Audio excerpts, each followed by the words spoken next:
Some faulty Xbox 360s are literally melting down while running certain games. Microsoft hasn't specified the cause, but users say the console's cooling system just can't take the heat of a lot of play.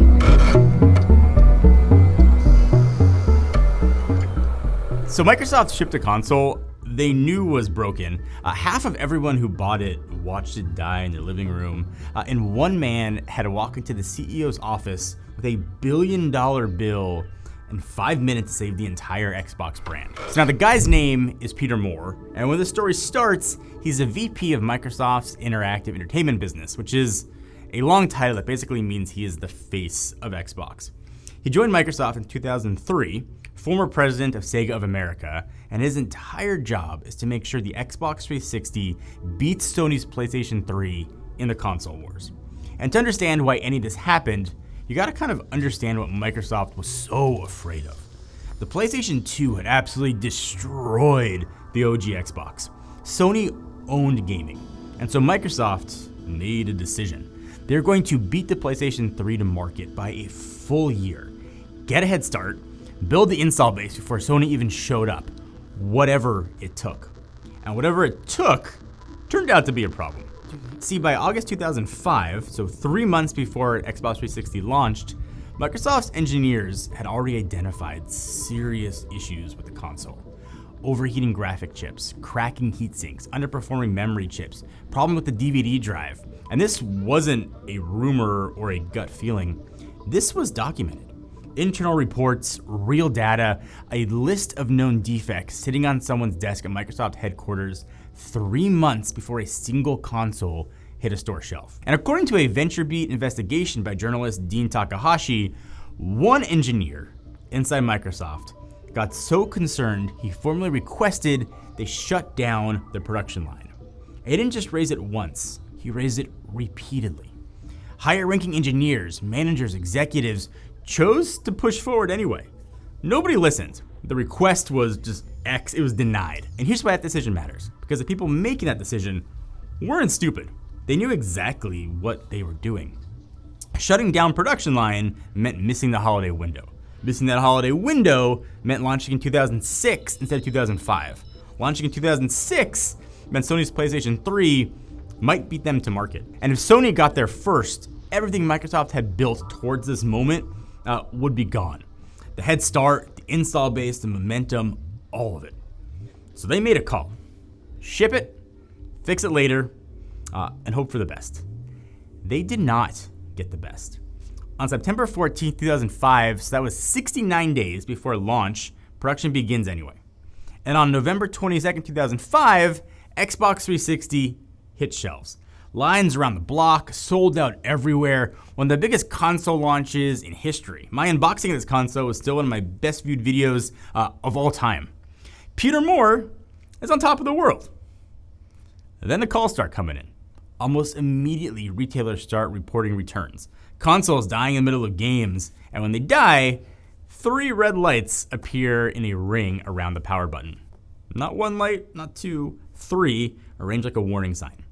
Gamers start affectionately calling it the red ring of death, and it spreads fast. So now Microsoft's internal data by late 2005 is already showing a 6 to 7% failure rate during manufacturing.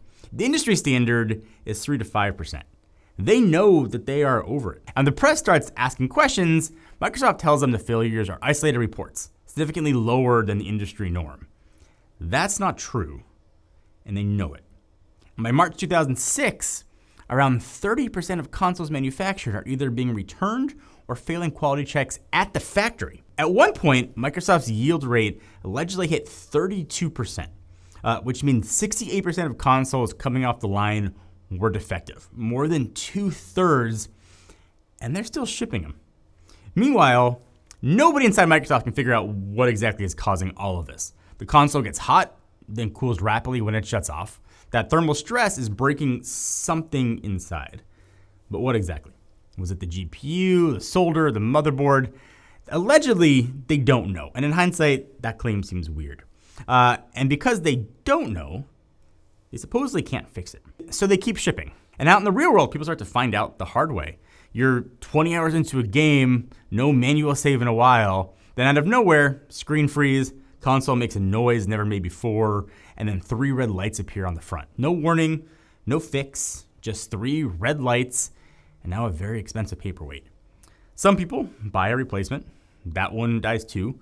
Microsoft's solution at this point is to mail you a brown cardboard box to put your dead console back in. Gamers started calling them cardboard coffins. And the coffins keep coming. And then gamers accidentally crack the case wide open. I don't know who, but someone discovers that if you wrap your dead Xbox 360 in a towel and run it for about 20 minutes, the console sometimes comes back to life. Super temporarily though, obviously. It always died again. The towel trick worked just enough times that it went viral. And ironically, all those broken consoles being wrapped in towels and sent back to Microsoft gave the engineering team enough data to finally start understanding what they were dealing with. So in February 2007, the BBC's Watchdog investigative show runs a full expose on Red Ring of Death. Microsoft responds publicly that failures are, quote, again, within normal range. And again, they know that's not true. And that's when Peter Moore, remember him, decides that he's had enough. Moore had been absorbing the public abuse for well over a year. Every interview, every press appearance, every gaming event, the same question, like, my console's not working. He later said that it was sickening and that he took most of the abuse because he was the face of it. And he knows better than anyone that the longer Microsoft tried to fudge over this problem, the worse that it got. So Peter Moore is a smart man, and he starts doing some math. Repair rates, number of affected consoles, shipping costs, lost sales. He walks into a room with a whiteboard and writes out what it's going to cost to fix this properly. Free repairs for every affected console, free shipping both ways, reimbursement for anyone who already paid out of pocket, extended warranty. And the number he arrives at is $1.15 billion. $240 million of that is just to FedEx.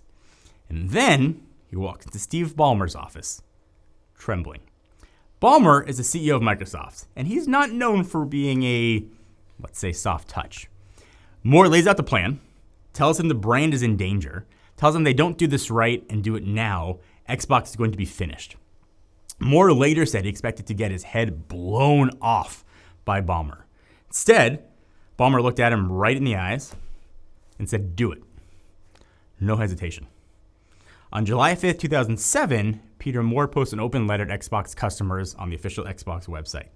He acknowledges, for the very first time, the Red Ring of Death as a widespread issue. He extends the warranty to 3 years. Free repairs, free shipping, full reimbursement for anyone who previously paid. And he closed the letter by writing, I want to thank you on behalf of all of us at Microsoft for your loyalty. 2 months later, Halo 3 launches. At the time, that was the biggest entertainment launch in history, and the Xbox 360 starts a comeback. And you're probably wondering, because I was, whether that billion-dollar fix was actually worth it. So in the year of the Red Ring of Death, Microsoft Gaming Division lost nearly $2 billion, the worst year they've had on record. But once the fix kicked in, that division made $426 million the following year, then $618 million the following, then $1.32 billion. They made back the entire cost of the repair program in under 2 years. Microsoft shipped a broken console, got caught, spent over $1 billion cleaning it up, came on the other side more profitable than ever. And here's what kind of gets me about the whole thing. The engineer who tried to stop it never got named. Moore, the guy who actually saved it, walked out the door from Microsoft the same month he wrote that letter. Before Halo 3, before the profitable years, before any of it. He fixed the house, and then he moved out before anybody else moved back in. The console he left behind sold 84 million units. In North America, it doubled the PS3. Xbox Live became a template for online gaming that Sony and Nintendo both eventually copied. And Microsoft, the same company that spent 2 years telling press that everything was fine, actually now sells Red Ring of Death Christmas sweaters. Limited edition, pretty popular with employees evidently. The engineer said stop. Microsoft said ship it. Peter Moore said tell the truth. And the Xbox 360 became one of the greatest consoles ever made. Microsoft spent the better part of 20 years trying to beat Sony. And if you believe the rumors, the age of the Xbox is over. But this part in history, the Xbox 360 from launch to when the console eventually was taken off the shelves, is an incredible story of gaming history. And the more I looked into it, the more I remember this as it happens, just the more fascinating it became.